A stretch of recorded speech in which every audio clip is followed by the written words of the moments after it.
इमेजमधील मुख्य विषयावर लक्ष केंद्रित व्हावं यासाठी इमेजमधील अनावश्यक भाग काढून टाकणं आवश्यक असतं. त्यासाठी क्रॉप हे टूल वापरलं जातं.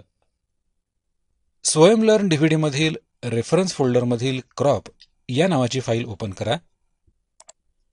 पुण्यातील पु ल देशपांडे उद्यानातील हा फोटोग्राफ आहे.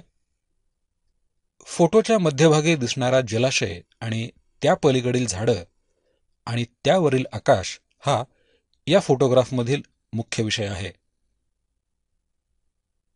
पण फोटोच्या तळाशी असलेलं बांबूचं कुंपण पाहणाऱ्याचं लक्ष मुख्य विषयापासून विचलित करतं.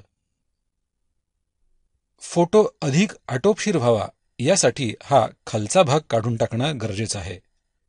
यासाठी आपण आता क्रॉप हे टूल वापरू. फोटोशॉप टूलबारमध्ये क्रॉप टूल या ठिकाणी आहे, ते सिलेक्ट करा.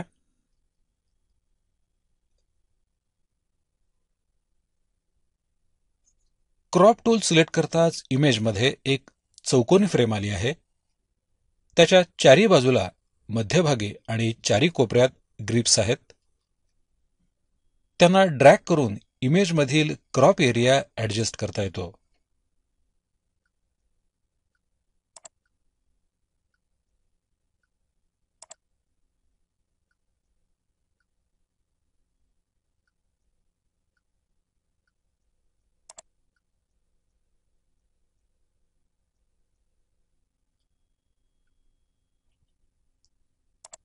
इमेजमधील जो भाग काढून टाकला जाणार आहे तो फिकट ग्रे रंगात दिसत आहे. इमेजमधील क्रॉप एरिया कीबोर्डवरील चारही ॲरो कीजनं फाईन ट्यून करता येतो.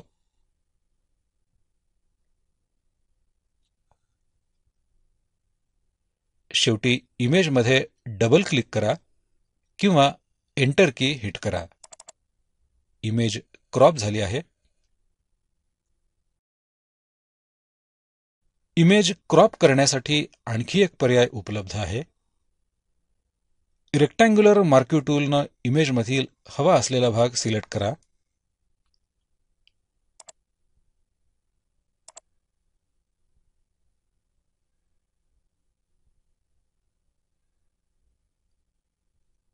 त्यानंतर इमेज मेनूमधील क्रॉप हे ऑप्शन सिलेक्ट करा.